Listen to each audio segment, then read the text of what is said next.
I want to speak directly to the American people today and remind them and recall the fact that we are focused on the worst of the worst, bringing these individuals to justice. We're not going to let individuals terrorize our streets anymore, and we're not going to let them make victims out of families that live in this country. Every single day, our law enforcement officers put their lives at risk to protect the American people. Every single day, they get up and they go do their jobs to make sure that American families can live the lives that they've dreamed of since they were young.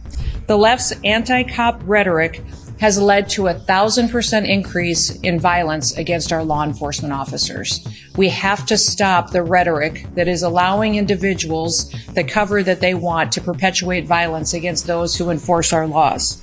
Today marks 9 months since President Trump has been in office and since he began his work to restore American safety for our families that live here. What he has accomplished for the American people is nothing short of extraordinary. We appreciate what he has done to make us safe again, to secure our borders, and to make sure that he's protecting our people. Since January, the Department of Homeland Security has arrested over 480,000 criminal illegal aliens. 70% of those individuals have criminal charges against them or have been convicted of those criminal charges. Across the country, we're making communities safer so that families can thrive and they can prosper and they can enjoy the kind of freedom that this country was established to provide. Unfortunately, many times we see the news distorting the truth and not bringing the real facts of the stories to the American people, and that is one of the reasons why we're here today, is to make sure that we're focused on what this office has done, our HSI officers, our ICE officers, the criminals that they've taken off the streets here in this city and also this state, and what we can do to get many of these items, like you see on the table in front of me, out of our communities. You see in front of us illegal rifles, handguns. You see drugs that have been taken off of our streets that are saving the lives of Americans every single day.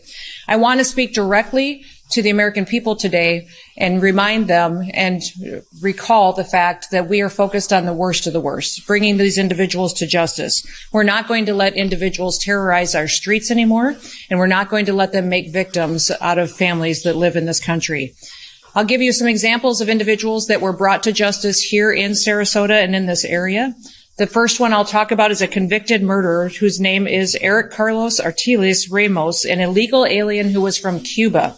He had a prior removal order in 2008, and now because of the work of this office, he is off the streets. He was also previously convicted of kidnapping and carjacking. We also have another individual, Oscar Alfredo Retena Marroquin, an illegal alien from El Salvador. He was convicted of sexual assault against a child and in 1995, and he was also arrested for DUI. He has been deported twice before, in 1999 and in 2019. Reentry after deportation, I'll remind all of you, is a felony. The next individual is Arturo Sanchez Morales. He's an illegal alien from Mexico. He was arrested for driving drunk, and he's already been deported once before. He re-entered, which is a felony, and was issued a final order of removal in 2016. He had previously been arrested for burglary as well, for possession of cocaine and larceny, and has convictions for multiple DUIs and lewd acts against a minor. And again, I'll talk about Leilis Ronaldo Benaro Zarin, who is an individual from Honduras who's been in this country illegally, and he has a conviction for domestic battery. He'd been deported twice before, in 2011 and in 2017.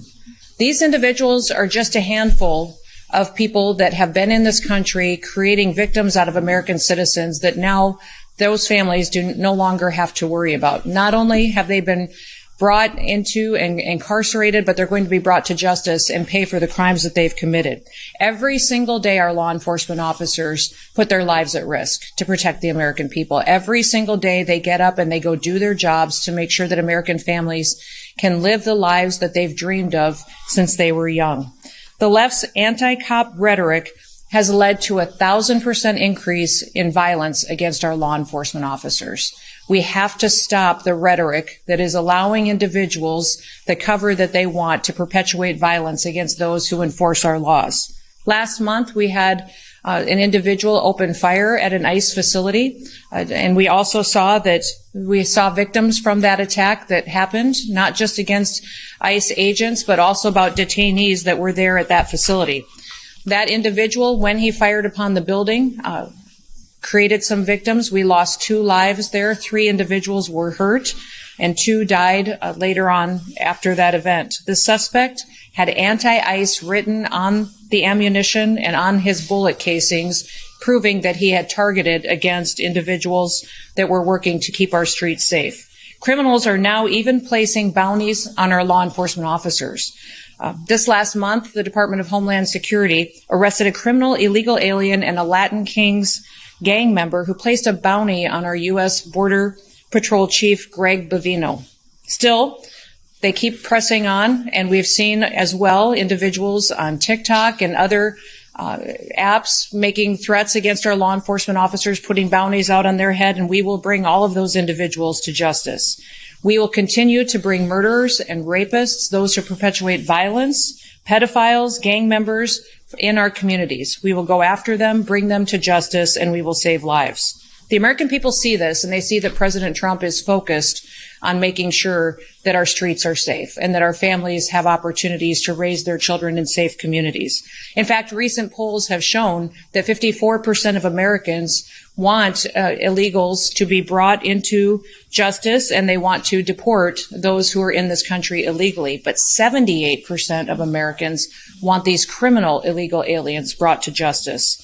That's because the American people understand the benefits of having law and order again. They understand the benefit of having a leader that focuses on making sure that we are a nation of borders, but we're a nation of laws, and those laws are enforced. To the brave men and women of ICE and HSI and the law enforcement that are partnering with us, thank you.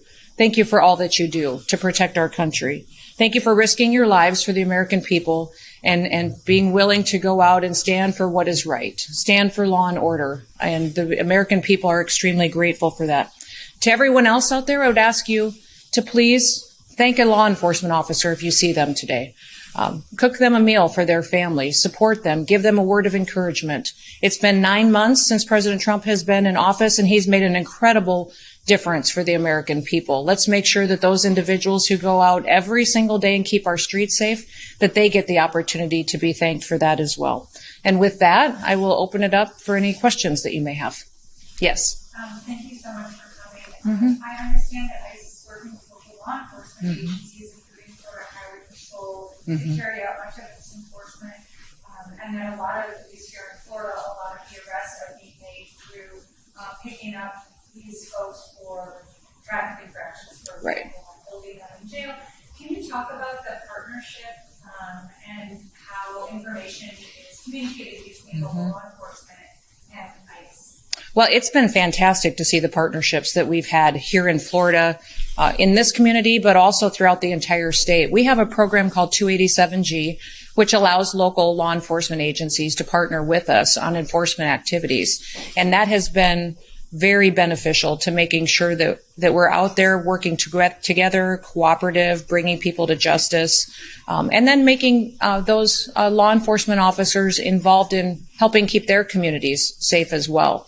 And we're grateful for that. Florida has been, I think, the state that has provided the most law enforcement agreements under the 287G than any other state. And it shows that they recognize the importance of bringing individuals to justice that have convicted crimes against the people that live in their communities, but also ways that we can support our federal government in the work that we do as well, as far as enforcing our immigration laws, but also making sure that these dangerous terrorists and criminals and gang members are brought to justice and removed out of our country.